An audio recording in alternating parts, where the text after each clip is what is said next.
Hello, and welcome to this episode of Unfinished Business. The loosely talks about making a living in creative services and onto internet. I'm your host, Wrexham superfan Andy Clark, and with me is my good friend Richard Rutter. Hello, Andy. Nice to talk to you again. Listen, we're not actually allowed to talk about Wrexham today because we're recording this the day before the final match of the season. Yes. My wife's a Coventry fan, so their season is already done and dusted and about as successful as it possibly could be. We were very much hoping that Coventry might do us a little favour, but in fact they did us a big disservice with a final goal in that 3-1 defeat away at Coventry last week. And that puts goal difference into play. So not only do we have to win, but we actually have to win by a decent margin, because otherwise it could purely come down to goal difference whether or not we get in the playoff.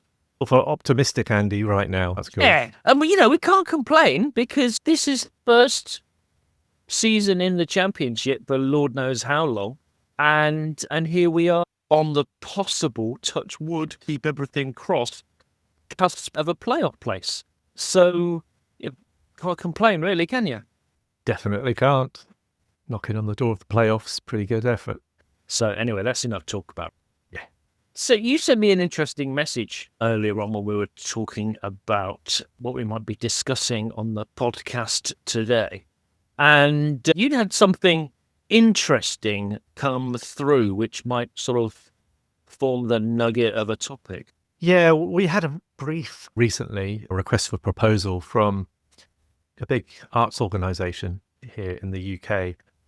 And what was, I don't know, just pleasing about it was the way that it had been, because often, particularly with public bodies, you get an RFP through and it's the structure of the response in particular and the kind of very specific details you've got to provide, preferably in their Word template, and they've already decided exactly what you're going to do. Essentially, they just want to find out how little you're going to charge for it.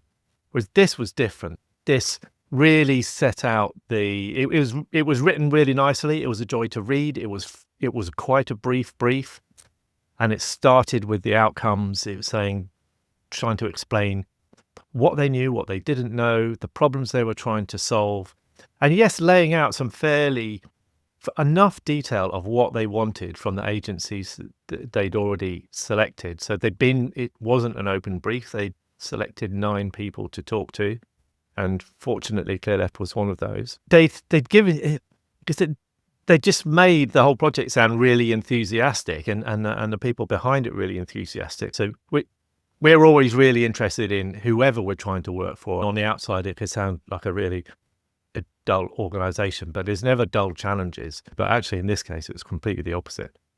And like I said, they just gave a lot of detail. They gave a price range. Yay.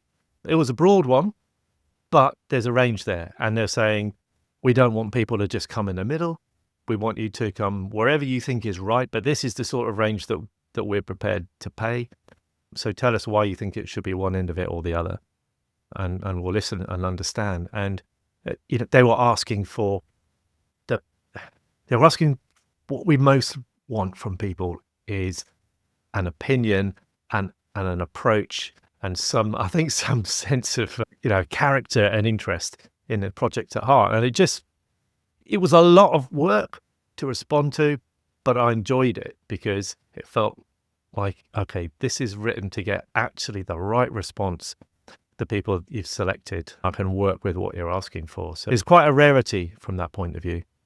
No, it's really, really interesting because, I imagine lots of people are curious about the sort of clients and the process that, Clearleft gets because, I've got to say, it's very different from the sort of stuff that, that I tend to get. I tend to work much more with kind of, smaller businesses or with individuals who, they've got a much more of a kind of a muddled goal. That's one end of the spectrum. And on the other end of the spectrum, I tend to get things from if I do get things from public sector bodies, I always just feel as if it's kind of a box ticking exercise. I imagine quite often that there's an awful lot of boilerplate that goes into those kind of requests for proposals. So to get something which sounds as if they put some effort into actually sounding appealing, if I got something like that through the mail, then I'd be looking forward to the actual process of kind of answering those questions. Yeah, that's right. And that's what it did. And we're yet to find if we go through to the next round. But compared with, we try and apply to a few of the more open briefs that come through on things like the government's digital marketplace and stuff like that. But they are hugely competitive, and we don't do very well with those at all. Stopped. I think it's, apart from anything, it's a bit of a numbers game. A numbers game in terms of you're going to be up against dozens of other people, plus also, in some cases, the cost element is 40% of the decision making, which is kind of ridiculous. And that's not just for government things; that's for public sector ones. So I'm going to call this out because we didn't win it. So University of Bath, where I went to actually, so I was quite disappointed with this whole process with them. That was to do a significant piece of work with their website there. And they did give kind of the breakdown of like, this is how we're going to judge the different agencies and so on. Percent was on cost. And you're allowed in these process to write in questions, and those questions get answered and anonymized, but the questions and answers then get played back to everybody. Someone said 40% of the cost. So what happens with the quality rating then? And they said anything that's under 3 out of 5 for quality, we're going to dismiss. But what that means is, if you start to do some of the maths on that, 3 out of 5 is basically adequate. So they will accept adequacy provided it's cheap enough. Now, University of Bath is one of the top universities in the country. It's globally recognized. And as far as I'm concerned, as a graduate of Bath, adequacy is not where they should be aiming. They should be aiming much, much higher than that. And so to be able to say, well, if you're cheap and you're at least 3 out of 5 for quality, then you're the people for us. And it's like, is that what you are? Is that seriously your where you as an organisation are set? And I was so annoyed about it. I wouldn't normally call an organisation out like that, but anyway, we lost it. I always found that those kind of weightings on cost, you just know that certain people are going to pitch in very, very low. But then you know that that's not what they're going to pay ultimately. There's going to be extra stuff, and it'll end up costing just as much as doing the job properly. And I used to find, in fact, we've stopped doing it now. I don't tend to respond to those competitive tenders at all. I think Sue might be signed up to a couple of portals, but we don't really participate in that kind of circus because it doesn't feel as if you're beginning a relationship with a client. It's worse than speed dating. Not that I've ever done any speed dating, but it sounds worse than that. Whereas actually the inquiry that you got sounded as if they were interested in you and the company and your approach and your interests, and they wanted those opinions and they wanted that participation and they wanted to potentially start a relationship, which is exactly how it should be. Why don't more people do this stuff? And the way that it was being framed. One of the things I think that, and we've seen this before, and it always seems to work, this organization had hired someone who was ex-agency themselves.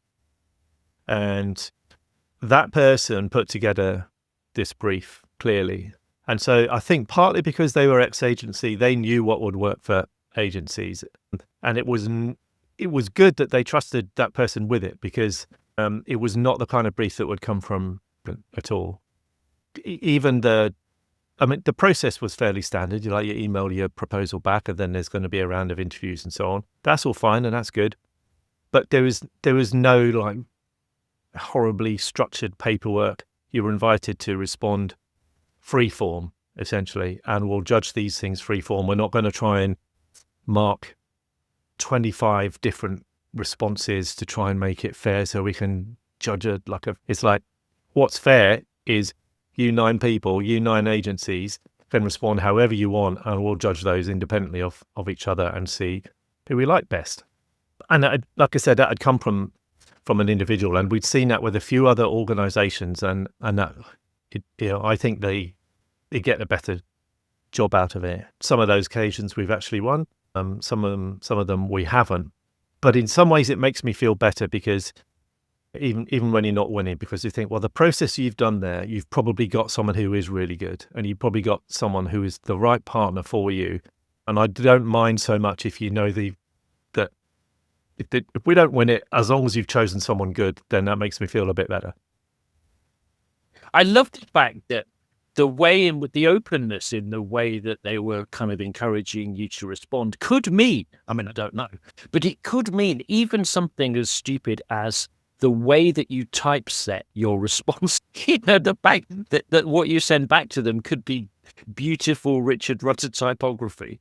It could actually, that attention to detail could actually be something that, sparks a response in the. I think that it is the case. I mean, we both share the same opinion about design and typography, and you don't have, if you're the recipient of that, you don't have to understand type for it to have some kind of effect on you. And I'm sure seeing something which is nicely typeset and has got some nice imagery and maybe is a little bit different to what someone else might be sending you, it's going to stand out. If it's easy to read, it's easy to read, and that's good, and it's just going to appeal to you. And it's just so much nicer to do than saying, you must use this Word template and all your text must be 12-point Arial or else. Whereas you've got to, if they're looking for character and looking for opinion, which this organization was, then you should be allowed to provide that. And then it's up to you for that full response to actually do a job at the same time. And that's what design is for. It's clear that this organization seems to have gone about this process in a way which you've responded to. Otherwise, you wouldn't have, wanted to respond to them, but also, you wouldn't have brought it to the podcast and said, hey, this was something we could talk about. They were looking, they're looking for character and opinions and, trying to find people that, maybe have an approach that resonates with them, as opposed to, just finding a supplier.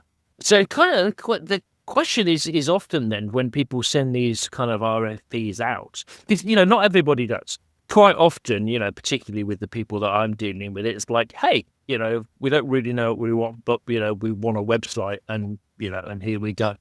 So what is the purpose of sending those kind of RFPs? In my experience, I don't know whether you kind of share the same thing, is that quite often there's a huge amount of boilerplate that goes into the things that you receive, but also quite a lot of kind of pre-thinking, which is not necessarily going to reflect what is right for the client or right for the job or right for their goals or whatever else it might be. So it almost sometimes feels as if they're kind of almost like struggling to start a conversation. So, what is the purpose of sending these things out? I think they need to engage the market of agencies or whoever it is to come and make whatever improvements to their website or research or whatever it might be needs to be. And they just have very different approaches to it. Some of it will be wrapped up in, it's like the only way that we're allowed to procure something over a certain amount of money is through this system. And this is the proscribed way to do it. Procurement is not allowed to procure any service other than through this very precise methodology. Some of that's driven just by, I don't know, the people who end up working there. Some of it is supposedly driven by mandates for public bodies or whatever it is. But I'm not so sure. I think a lot of it, I think like the more prescribed the process is, the more naive often the client will be, or just particularly those ones where it is favouring cost over quality. and not realizing what they're actually saying with that sort of thing. Whereas those that are coming in to it saying, we want to make this investment because we've identified these problems. We want to have this change in outcome. We've got this change in strategy, and we know we're doing something this way, but actually what we want to achieve is something different. Or we see, look, our booking system is just falling apart. We can see we're mature enough to see with our ticketing funnel that we're just dropping sales at some point. We don't know why. The technology we know is creaking at the seams because we're having to pay a fortune on a service contract. They're identifying all of these business things, and it's like, these are our problems. We need them solved, and we need someone to come in and help us solve them. How would you go about it? And that's then it's down to whoever they're talking to, to give a structured response that resonates with them, that gives them the confidence. It says, yeah, I can see how I would work with that organization. Or to go back and say, well, we just don't know enough information as to how to do that properly. So can we have a literal conversation? They're not asking you to provide a solution at this stage. They're asking how you approach it and what your thought process is going to be.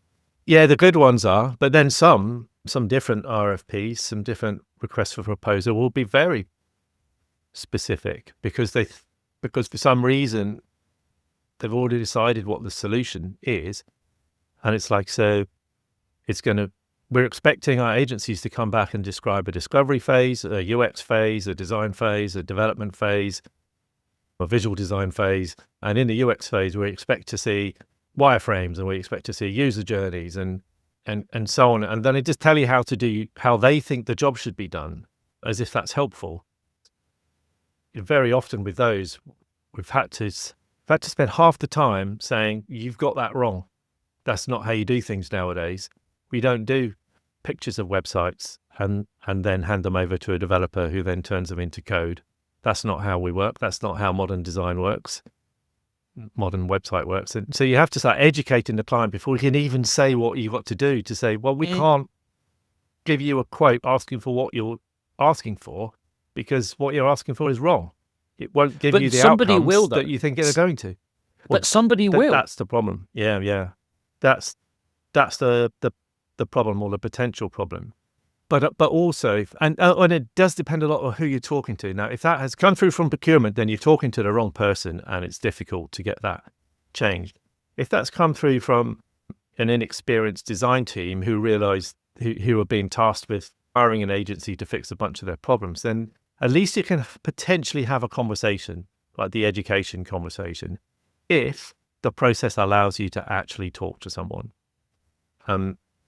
Where that isn't the case, that's just where, well, certainly we struggle. It's like, if we get to talk to people, then we're normally pretty good, and they gel with us because we know very well how to do it. We're extremely experienced working with clients. We like working with nice clients, and if they're listening, then you can start to form that helpful, supportive partnership. But if you're literally not allowed to talk to anyone, then that just becomes difficult. And also, I think the point I was making is, if it's come through procurement, you can't get that sniff of, is this just a procurement problem, or is it actually embedded in the culture of the organization? And the culture of the organization is, you're a supplier. If we tell you to do wireframes, you're going to do wireframes.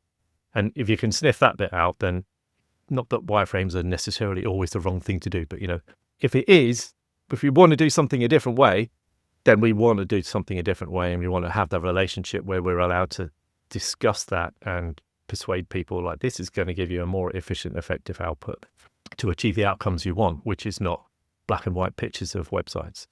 I love doing black and white pictures of websites. I've tried to convince clients to literally do black and white websites, but people seem to think that because you've got 48 million colors, you need to use all of them. Yeah. Nothing wrong with a bit of monochrome. No, absolutely not. Sold very well as a book, didn't it? So, if I'm running a business selling whatever it may be, let's say I'm an arts organization, or I'm selling what Sue describes as plastic crap that I seem to have lots of assembling around my desk. That's right. What would be the best route to approach ClearLeft about doing a project? our preference is for that organization to be able to state what their outcomes are. So what they want to achieve. And that's not just what they want the website to be able to do. It's like, why have you got a website in the first place? Tell us that. And it might be because that's how we sell things, or it might be because that's how we persuade people to give us money because we're a charity. But as a charity, what we want to do is make the lives of small children better. And it's like, okay, that's a good outcome for us to understand. Like, that's ultimately why you want to then make this investment. So then what's wrong with what you've got at the moment? Why is that causing you problems, or do you think it's limiting? And then we would want to know, then ideally it's like, well, okay, we know what you're trying to achieve. We know why you've got problems at the moment. Now let's have a conversation. And then we can find out a bit more about your team, your limitations, how much budget you have. Please give us a range of budget. It can be a ballpark. It can be a wide range, but just some sense of idea of whether you've got 5K, 50K, 150K, 500K. It's like, got to know where we're starting from. Yeah, a fiver. But that conversation then enables us to help that client work out more precisely perhaps what they're asking for, or for us to be able to say, we can either help you write a brief which you could take to other people if you wanted, or we can turn this into something which is a bit more precise in terms of, okay, these are precisely the problems that we can fix for you. This is our general approach. Let's talk through that and let's refine that in terms of how that's going to fit into how much time you've got available, and basically kind of ideally work together to what will form a statement of work, which is, okay, now this does list what we're going to do, what we're not going to do, how long it's going to take, and how much it's going to cost. But you start off with, what are you trying to ultimately achieve, and what are your problems? Why are you making this investment? And it can work from there. And sometimes you get a brief which covers that nicely, like we did from the organization I was talking about earlier on. I'm sorry we can't say what that is. It's halfway through the process. At some point, when we win it.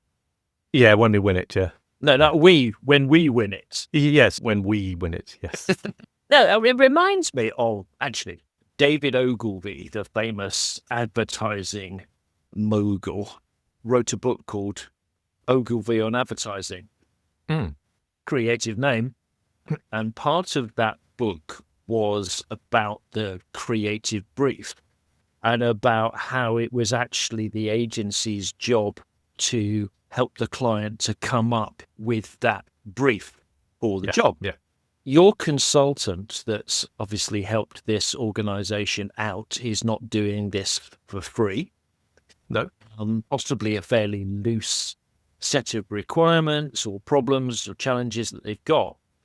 Do you ever actually charge the client for coming up with the creative brief or the statement of work? Because essentially, we are quite often, I feel, acting in that consultant role, guiding the client, saying, actually, you need to think about this differently. Maybe that's not the problem you thought it was. Perhaps the potential solution could be to evaluate something different, whatever it is. And, to me, that's kind of the start of doing the job. But if you look to related services, maybe architecture, maybe even advertising, it would be standard to be charging for that because it is consultancy. So there are circumstances where we have done, particularly where the need has been bigger and looser, and where we said, okay, well, what you need is for us to spend a day or half a day or something like that running a workshop with you, so we can get all of your inputs and turn that into a brief, or turn that into a bit of a roadmap for you, which can then turn into a future partnership brief. And that's the kind of thing where that is slightly easier in a way to sell as a piece of consultancy that they see is useful as an investment. But you're quite right in terms of creating a set of sort of problems and on challenges that a client has into a brief that then they can use to procure the work or the solution from. That's valuable work that people should be paying for. But should it be? I think there's a strong argument that a lot of the time, perhaps not, because it's valuable in and of itself. I've got a call with a potential client next week, and they actually sent me a brief through which says, and this actually they've hired a consultant to work on it with them. So, not quite the same scale as this arts organization. I'm narrowing the we down there. Okay, yes. There was a fairly kind of like, this is what we think we need. We need these pages. We need this section. We need this or whatever. And, you could argue that, when this is actually such a small and simple thing that it doesn't need a terrible amount of consultancy. But I do think that actually the process of coming up with the job brief or the creative brief is something which is part of the chargeable body of work at some point down the line. I'm probably going to be rolling it into the first few days of actually thinking about the design rather than, diving straight into whether it's blue or green. But with a lot of organizations, that could be something that actually, you're splitting it from the kind of the creative consultancy thinking part of it to the actual kind of narrowing down of the specifics of the user journeys or the sales funnels or ultimately the black and white wireframes and the user journeys and all of that kind of stuff. So somebody's got to pay for that at some point. If it's a creative brief where a creative brief is kind of the first step in deciding what the website's going to look like, to put it crudely, then that would be part of our discovery process and therefore paid for. It's where you're turning that broader set of, these are the problems we've got, these are the outcomes we're trying to achieve, tell us how you're going to do this for us, but bridging that gap between them saying, this is what we want to achieve, but we don't know how to do it, and coming back to them saying, well, this is how you would go about doing it, or this is how an agency would go about doing it. And for that to be a cost of sale rather than this is a piece of information that you can have and should be paying for because it's useful. Yeah. But creative brief is different for me. That's something that definitely would charge for. Yeah, but I think I'm just thinking back now, it's been years since I've read Oglesby's book, but he described it as a creative brief, but it was also a set of problems. We need to increase the number of cigarettes that we sell. So I think that it wasn't just the creative brief wasn't purely about the creative. It was about, well, what are we trying to do and what problems are we trying to solve and how are we going to measure whether we've had success or not? Now, the measurement part of it is, again, something that gets paid for. That's wrapped up in the discovery. We run a benchmarking workshop, essentially, which is working out how best to measure success. So how can you measure where you are now? And therefore, these are the goals you want to achieve. So where are you now? Where do you want to be? How can we measure that you are not just there, but getting there? And that becomes quite important. So it's part of that is helping people use their analytics in a sensible way. So they're not just looking at vanity numbers, but also helping work out what are the indications that you're heading in the right direction. If these numbers are going up, then ultimately you're going to get more sales, kind of thing, as opposed to, oh, we're selling more than we were. What about on the way there? How do you know you're starting to do the right thing that'll start to trigger things in that direction? So that analytics and benchmarking thing is an important part of it, but that's definitely paid for. Like I said, we don't tend to operate in the same kind of circles. I'm not sure whether I would, if I was to get somebody asking me to solve those problems, I don't think necessarily that I'd be the right person to speak to in terms of, my process or the stuff that I'm interested in. But at the essence of it, it's like, how do people start a conversation with an agency? How do they start to develop that relationship? I think that's the nugget of it. And so many people will get that totally wrong, as the University of Bath appear to have done. And I think the thing with the Bath University one was that was one of those ones which was put out to open tender on digital marketplace. So they would have had lots and lots of responses, and which would only have just make their outcomes even worse. Maybe they found someone cheap who could actually do the job really well for them. I hope so. But it was not a way to set up a relationship at all, which And I is think really that's what you've got to be thinking. Yeah, and that is something else, actually. I need to dig out my copy of Ogilvy on design, because he does talk about the relationship building aspect of hiring an agency. This is a group of people or an individual that you're going to be hopefully working with for the next, X number of years. So what do you look for, and what conversations do you have? Do you make sure that you go out for dinner with these people? Yeah, I think there's something like that in the book. I'm going to dig out my copy and probably write a blog post about it at some point. But yeah, it's a tricky one, I think, for a lot of people to handle, but it's so important. It's so important to get you enthusiastic about writing back. Yeah. It is. You'll get better responses if that enthusiasm comes over, or just I think one of the things that came through in the brief we were talking about earlier on was that there's the enthusiasm within that organization for itself and for the problems that they wanted to achieve, but then also that an enthusiasm to hear from people's points of view. It's like, I'm interested in you. I want you to tell us something interesting about yourself and about your approach. And if you're interesting enough and you come over competent enough and you have the right experience, which we've laid out here, and there was just things in there like, we don't want 1 million case studies, just give us a few, but be really particular what it is that you did there that relates to us. Yeah, lovely. And things like that, which is, it's okay, right, we get what you're looking for, that makes a lot of sense. The idea that that's setting up something which is equal at that point in time. Well, let's hope that by the time we next sit down to record, you will have had a successful outcome with that one. I might have had a successful outcome with the people that I'm speaking to next week. And more important than all of this is that Wrexham will be in the playoffs. Yeah. Don't say that with such kind of like, as if it's not going to happen. Come on. This anything is possible.